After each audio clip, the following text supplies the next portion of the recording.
ধন্যবাদ জানিয়ে শুরু করতে যাচ্ছি আজকের পাঠদান। আশা করছি সবাই ভালো আছো, যে যেখানে আছো সবাই ভালো থাকবে, সুস্থ থাকবে, বেশি বেশি করে হাত ধোবে, বের হওয়ার সময় অবশ্যই মাস্ক পরবে, বাইরে থেকে এসে হাত মুখ ধুয়ে ফেলবে। সর্বোপরি কোভিড-19 কে এড়িয়ে চলার চেষ্টা করবে। এভাবে তো এড়িয়ে চলা যায় না, কিছু নিয়মের ভিত্তিতে কিছু নিয়ম মানলেই আমরা সেটাকে কি করতে পারি, প্রতিরোধ করতে পারি।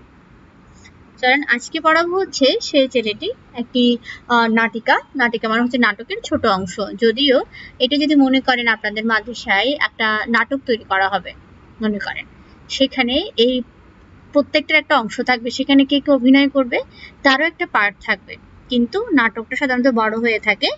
আর এখানে নাটিকা দেওয়া হয়েছে, মানে কিশোর বা শিশু উপযোগী করে একটা নাটিকা তৈরি করা হয়েছে, সেটা আমরা জানবো। নাটিকার নাম হচ্ছে সেই ছেলেটি। তার আগে মামুনুর রশিদ সম্পর্কে একটু জেনে নেব। মামুনুর রশিদ যেহেতু নাটিকা আমাদের সামনে উপস্থাপন করেছেন, তাইলে তিনি হচ্ছে অবশ্যই কি নাট্যকার, এবং শুধু নাট্যকার না, বিশিষ্ট নাট্যকার, অভিনেতা এবং নিদর্শক। তিনি 1948 খ্রিস্টাব্দে টাঙ্গাইলে জন্মগ্রহণ করেন। তার রচিত উল্লেখযোগ্য নাটক হলো ওরা কদম আলী, খুব বিখ্যাত একটা নাটক, ওরা আছে বলে, ইবলিশ, গিনিপিগ ইত্যাদি। আমরা চলে যাব সেই ছেলেটির মধ্যে আমরা দেখতে পাচ্ছি 5টা বাচ্চা বেগ কাঁধে নিয়ে স্কুলে যাচ্ছে নিশ্চয়ই, আরেকজন লোককে দেখতে পাচ্ছি।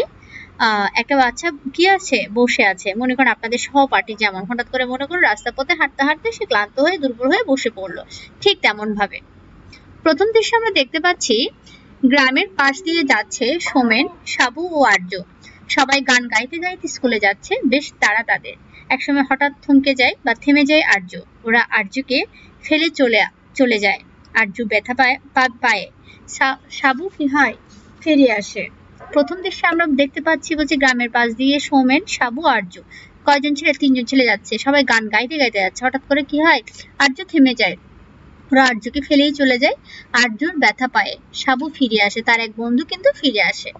তাহলে ফিরে আসে নাকি, সোমেন। সাবু, কি হলো আবার? আর্য বলল, আমি যে আর হাঁটতে পারছি না। সাবু, রোজ রোজ তোর জন্য আমি স্যারের বকুনি খেতে পারবো না, সাবু বলছে। আর্য, ঠিক আছে তোরা যা, আমি একাই এক্ষুনি যাব। আর্য বলছে, মানে যে ছেলেটি ওই যে হাঁটতে পারে না, সে বলছে আচ্ছা ঠিক আছে তোরা চলে যা, আমি পরে যাচ্ছি। সাবু বলছে থাক তাহলে। চলে যায় সাবু। আর্য বসে পড়ে। এই সময় ওর পথ দিয়ে যাচ্ছিল এক আইসক্রিমওয়ালা। আইসক্রিম চাই, আইসক্রিম। আপনাদের মাদ্রাসায় আসলে এরকম আইসক্রিম, আপনারা আইসক্রিম খাওয়ার জন্য ছুটি ছুটি হুড়ি করেন। তারপর হচ্ছে বাদামওয়ালা আসে, ফুচকাওয়ালা আসে, আপনারা খেতে যান। এই যে কখন স্যারকে ফাঁক দিয়ে ম্যাডামকে ফাঁক দিয়ে আপনারা বের হয়ে পড়বেন খাওয়ার জন্য, ঠিক তেমনটাই। কি হলো আর্য মিয়া, তুমি এখানে বসে বসে কি করছো? মনে করো তোমরা যে তোমাদেরকে যারা চিনে ওরকম তোমাদেরকে জিজ্ঞেস করতে হবে, ঠিক তেমনটা আইসক্রিমওয়ালা আর্য মিয়াকে জিজ্ঞেস করলো। আর্য, কিছু না। আইসক্রিমওয়ালা বলে স্কুলে যাবে না? না। আর্য বলল না, আইসক্রিমওয়ালা, স্কুল ফাঁকি দেওয়া কিন্তু খুব খারাপ। আমি খুব স্কুল ফাঁকি দিতাম। আমার অবস্থা দেখো, যদি লেখাপড়াটা করতাম তাহলে কি আর আইসক্রিম ফ্রি করতে হতো? যাও স্কুলে যাও, চাই আইসক্রিম, আইসক্রিম, এ বলে চলে গেল। আইসক্রিমওয়ালা বললো আর কি, স্কুল ফাঁকি দিয়ে, আপনারা যে স্কুল ফাঁকি দিতে চান, স্যার ম্যাডামকে ফাঁকি দিতে চান, কখন ক্লাস ফাঁকি দিয়ে সিঙ্গারা খেতে যাবেন, বাদাম খেতে যাবেন, ফুচকা খেতে যাবেন, এই ধান্দাতে থাকেন, এইটা করাটা ঠিক না। বলছে এই যে আইসক্রিমওয়ালা নিজের অভিজ্ঞতা থেকে বলছে স্কুল ফাঁকি দেওয়া ঠিক না। দেখো আজকে আমার কাজ করতে হচ্ছে কি, আইসক্রিম ফেটি করতে হচ্ছে। যদি স্কুলে যেতাম সেটা কখনোই করতে হতো না। এটা বোঝালো কাকে? আর্যকে। কে বোঝালো? আইসক্রিমওয়ালা। আর্য, ভাই শোনো, তুমি কোন দিকে যাচ্ছ? আর্য বলল, ভাই শোনো, তুমি কোন দিকে যাচ্ছ? আইসক্রিমওয়ালা, আমি তো যাব ওই বাজারের দিকে। আর্য, আজ স্কুলের দিকে যাবে না? আইসক্রিম খাবো টিফিন পিরিয়ডের সময়। বলছে আইসক্রিম খাবো কখন? টিফিন পিরিয়ডের সময়। ক্লাস যখন চলে তখন তো আর আইসক্রিম বিক্রি হয় না, আমার বাজারের সময় চলে যায়। চাই আইসক্রিম। আইসক্রিমওয়ালা চলে যায়। হাওয়ায় মিঠওয়ালা প্রবেশ। এ বলছে ক্লাস যখন চলে যাচ্ছে তখন আইসক্রিম বিক্রি হয় না, তাই বাজারের দিকে চলে যায়, এজন্য স্কুলে যে স্কুলের সময়ে। আর্য, ভাই শোনো, হাওয়াই মিঠওয়ালা মানে হাওয়াই মিঠাই বিক্রি করে। শুধু ডাকছো কেন? এভাবে সময় নষ্ট হলে আমার হাওয়াই মিঠাই যে শূন্যে মিলিয়ে যাবে। হাওয়াই মিঠওয়ালা, হ্যাঁ, মেঘের চাইতেও অনেক হালকা, তাই তো মিলিয়ে যায়। যাই, চাই হাওয়াই মিঠাই, চলে যায়। তাহলে হাওয়াই মিঠাইওয়ালাও চলে যায়। আরজু, এখন আমি কি করব? বাড়ি গেলে বাবা বলবে স্কুলে ফাঁকি দেওয়ার মতলব, স্কুলে গেলে স্যার বলবে দাঁড়িয়ে থাকো, দাঁড়িয়ে তো থাকতে পারবো না, এখন কি হবে? আরজু এখন চিন্তা করছে বাড়িতে গেলে বাবার বকুনি খাবো, স্কুলে গেলে স্যার দাঁড় করিয়ে রাখবে, আমি তো দাঁড়াতেই পারি না, তাহলে এখন আমার কি করা উচিত? চলে আসলাম দ্বিতীয় দৃশ্যে। প্রথম দৃশ্য শেষ। প্রথম দৃশ্যে আমরা দেখতে পেলাম আরজু স্কুলে যেতে পারছে না, পায়ে ব্যথা বলে তাকে ফেলে তার বন্ধু সাবু এবং সৌমেন চলে যায় স্কুলে, চলে যায়।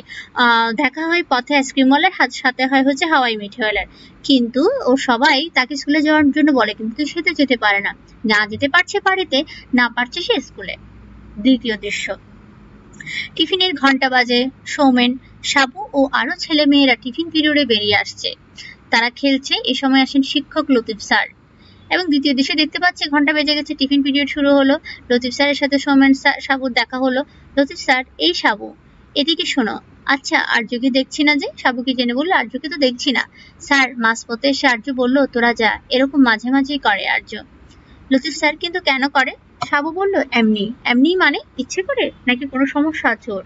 সাবু, জানি না স্যার। আচ্ছা, ওই যে সোমেন, এদিকে শোনো, তোমার কি মনে হয় আর্য কি ইচ্ছে করে স্কুল কামাই করছে? সোমেন বলে, স্যার ওর যে কি হয়, হঠাৎ করে বলে আমি আর যেতে পারছি না, তোরা দাঁড়া। তখন ওয়ার্নিং বেল বেজে গেছে, আর কি দাঁড়াতে পারি, তাই তো চলে আসি। সেটাই ভালো না স্যার? এবং লতিফ স্যার প্রথমে সাবুকে, পরে সৌমেনকে জিজ্ঞেস করলো, কিন্তু সৌমেন এবং সাবু দুজনেই উত্তর দিল কেন হয় বা কি জন্য হয় সেটা তারা জানে না। এবং লতিফ স্যার জিজ্ঞেস করলো, সে কি ইচ্ছে করে স্কুল কামাই করে? এবং বলল, সেটা তারা জানে না, তবে তার সে হাঁটতে পারে না এটা বলে। লতিফ স্যার বলল, কোথায় যেন একটা সমস্যা মনে হচ্ছে। মিঠু, স্যার ওই ছেলেটার সাথে আমার দেখা হয়েছে। লতিফ স্যার, কোথায়? ওই যে পলাশতলির আম বাগানের ওখানে বসে আছে, আমার সাথে নানান কথা। লতিফ স্যার, নানান কথা? তাহলে স্কুলে এলো না কেন? মিঠু বলল, একসময় বললো তুমি কি স্কুলের দিকে যাবে, আমি বললাম না, এখন বাজারে যাব, তারপর টিফিন পিরিয়ডের দিকে স্কুলের দিকে যাব। লতিফ স্যার, তাহলে তো খুবই চিন্তার কথা। আচ্ছা, ওই আম বাগানে কি এখনো আছে? মনে হয় এতক্ষণে বাড়ি চলে গেছে, সুমন বলছে। লতিফ স্যার, তোমরা চলো তো। সাবু, স্যার ওদের চোখে মুখে অনিচ্ছা। হাওয়াই মিঠাইওয়ালা হাইকে চলছে হাওয়াই মিঠাই। লতিফ স্যার ওদিকে দুজনকে নিয়ে রওনা দেন। আরে হারে, তারা হাওয়াই মিঠাই খেতে পারছে না। দৃশ্য তৃতীয়। তৃতীয় দৃশ্যে চলে এলাম আমরা নাটিকার শেষ অংশে। আম বাগান। অসহায় আর্য বসে আছে, একাশি উঠে দাঁড়ায়। একটা পাখি ডাকছে, তাকে অনুসরণ করার চেষ্টা করছে সে। আম বাগানে আর্য অসহায় একা, কারণ সব বন্ধুরা চলে গেছে, স্কুলে যেতে পারেনি, আইসক্রিমওয়ালা চলে গেল, হাওয়াই মিঠাইওয়ালা চলে গেল, মিঠু চলে গেল, কিন্তু কেউ তাকে স্কুলে নিয়ে যেতে পারেনি। সে উঠে দাঁড়ানোর চেষ্টা করে, পাখি ডাকছে, তাকে অনুসরণ করার চেষ্টা করছে সে। আরজু, পাখি। আরজু বলছে, পাখি একটু নিচে নামো না, তোমার সাথে কথা কই। আমাকে স্কুলে নিয়ে যাবে? সাবু, সোমেন ওরা কেউ নিয়ে গেল না। তুমি নিয়ে যাও না, তোমার ডানায় ভর করে চলে যাব। কি হলো, নেমে গেলে কেন? মেঘ আমায় নিয়ে যাও না, তোমার কোলে বসে চলে যাবে স্কুলে। কি বলছো, ভিজে যাব? ভিজলাম, আবার শুকিয়ে যাব, তবুও তো স্যার বুঝবেন। ছোট পাখি চন্দনা, এই যে শালিক, আমাকে দেখতে পাচ্ছ না? আমি একলা বসে আছি, আমার বুকটা ফেটে যাচ্ছে, আমার সাথে কথা বলো না। চন্দনা আমায় নিল না, মেঘ আমায় নিল না, শালিক আমার সাথে কথা বলে না। তাহলে আর্যর যে অভিব্যক্তি, শিশুসুলভ প্রকৃতির সাথে তার যে এই যে যে ঘনিষ্ঠতা, সে বুঝালো। পাখির সাথে গল্প করার চেষ্টা করলো, চন্দনার সাথে গল্প করার চেষ্টা করলো, মেঘের সাথে গল্প করার চেষ্টা করলো, চন্দনা শালিকের সাথে, কিন্তু কেউ তার সাথে গল্প করলো না, কেউ তাকে স্কুলে নিয়ে গেল না, এবং বললো সাবু সমেত কেউ নিল না, তোমরা তো আমাকে নিয়ে যাও। আর্য কাঁদতে থাকে। হঠাৎ উপস্থিত হয় লতিফ স্যার। লতিফ স্যার, আর্য তুমি কাঁদছো কেন, তোমার কি হয়েছে, তুমি স্কুলে যাওনি কেন? সোমেন, কাঁদিস কেন, স্যারকে বল না। আর্য কাঁদছে। লতিফ স্যার, কোনো ভয় নেই, বলো। আর্য, স্যার আমি বেশি দূর হাঁটতে পারি না, পা দুটো অবশ হয়ে আসে। লতিফ স্যার, তোমার বাবা মাকে বলনি কেন? বলেছি, বাবা বলেন হাঁটাহাঁটি করলে ঠিক হয়ে যাবে। লতিফ স্যার, তোমার পা দুটো দেখি, এ তো রোগা, তোমার পা চিকন হয়ে গেছে। মা জানে? সেই ছোটবেলায় কি যেন অসুখ হয়েছিল, সেই থেকে পাটা চিকন। মা বুঝে, কিন্তু কাঁদে শুধু। লতিফ স্যার, তোমরা খেয়াল করনি? না স্যার। লতিফ স্যার, তোমাদের বন্ধু না? জি স্যার। তোমরা যদি এরকম হতো, তোমরা বুঝতে পারোনি স্যার? এরকম বুঝলে আমরা দুজন ধরে এভাবে নিয়ে যেতাম, দুজনের কাঁধে কাঁধে হাত তুলে তুলে ফেলে। লতিফ স্যার, বলো স্কুলে যাবে নাকি বাড়ি যাবে? স্কুলে স্যার। ওদের কাঁধে হাত তুলে আর্য স্কুলে যায়। লতিফ স্যার, চলো দেখি তোমার চিকিৎসার জন্য আমরা কি করতে পারি। লতিফ স্যার এসেই মূলত একটা সমাধান দিয়ে গেল। আর্য স্কুলে যেতে চায়, কিন্তু তার অসুস্থতার কারণে সে স্কুলে যেতে পারে না। বন্ধুরাও হয়তো বা তেমনটা বুঝতে পারেনি, কিন্তু লতিফ স্যার বুঝতে পারে। তার মা বাবা তেমন একটা বুঝতে না পারলেও তার মা বুঝতে পারে, কারণ তার মা জানে ছোটবেলায় তার একটা অসুখের কারণে পাটা চিকন হয়ে গিয়েছিল। মা শুধু কাঁদে। এজন্য লতিফ স্যার তার চিকিৎসার জন্য কিছু করতে পারে কিনা দেখে। এটা হচ্ছে বিশেষ চাহিদা সম্পন্ন শিশু, শারীরিক এবং মানসিকভাবে সুবিধাবঞ্চিত শিশুদের প্রতি মমত্ববোধ সৃষ্টি করা। আপনাদের এমন কোনো যদি বন্ধু থাকে, সেই বন্ধুদের হেয় না করে, অপমান না করে, বরং তাদের সাহায্য সহযোগিতা করা, এটাই সবার উচিত। আপনারা অনেকেই হয়তো বা সেই জিনিসটা বুঝেন না। যে কাজটা করতে পারে না তাই কাজটা করে দেয়া, যে শারীরিক দিক থেকে অক্ষম, এতে আল্লাহ খুশি হন। পাঠ পরিচিতি। নাট্যকার মামুন রশিদ রচিত সেই ছেলেটি একটি নাটিকা। এই নাটিকাটিতে একটি বিশেষ চাহিদা সম্পন্ন, শারীরিক ও মানসিকভাবে সুবিধাবঞ্চিত শিশুর প্রতি সহানুভূতি প্রকাশ পেয়েছে। একই শ্রেণীতে পড়ে, কিন্তু বিদ্যালয়ে হেঁটে আসতে আর্যর খুব কষ্ট হয়। মাঝে মাঝে তার পা অবশ হয়ে আসে। বন্ধুদের সাথে সমান তালে চলতে পারে না, কখনো কখনো বসে পড়ে। বন্ধুরা আর্যর জন্য আস্তে আস্তে হাঁটে, তাতে স্কুলে যেতে দেরি হয়ে যায়। ওরা শিক্ষকের কাছে বকুনি খায়। আসলে হয়েছিল কি, আর্য ছোটবেলায় ভীষণ অসুখে পড়েছিল, তাতে তার পা শুরু হয়ে যায়। কিন্তু আর্য জানে না কেন তার পা অবশ হয়ে আসে। তার মা জানেন আর্যর অসুখের কথা, তিনি কাঁদেন। একদিন স্কুলে যাওয়ার পথে পা অবশ হয়ে গেলে আর্য বন্ধুদের স্কুলে চলে যেতে বলে। সে রাস্তার পাশে বসে থাকে। আইসক্রিমওয়ালা আসে, হাওয়াই মিঠুওয়ালা আসে, সে তাদের সাথে কথা বলে। তারা চলে যায়। আর্য ভাবে পাখি কিংবা মেঘ তাদের যদি উড়িয়ে নিয়ে স্কুলে নিয়ে যেত। এদিকে শিক্ষক লতিফ স্যার আর্যকে ক্লাসে না দেখে সৌমেনদের কাছ থেকে ঘটনাটি জেনে সৌমেনদের সঙ্গে নিয়ে আর্যর খোঁজে রওনা হন। আর্যকে দেখে নিতে বুঝতে পারেন যে আর্যর পা অবশ হয়ে আসা একটা রোগ। তখন লতিফ স্যার সৌমেনের সাথে সহানুভূতি জাগে। তাদের অসহায়তায় সহায়তায় কি হয়, আর্য স্কুলে যায় এবং তার চিকিৎসার ব্যবস্থা করেন, চেষ্টা করে লতিফ স্যার।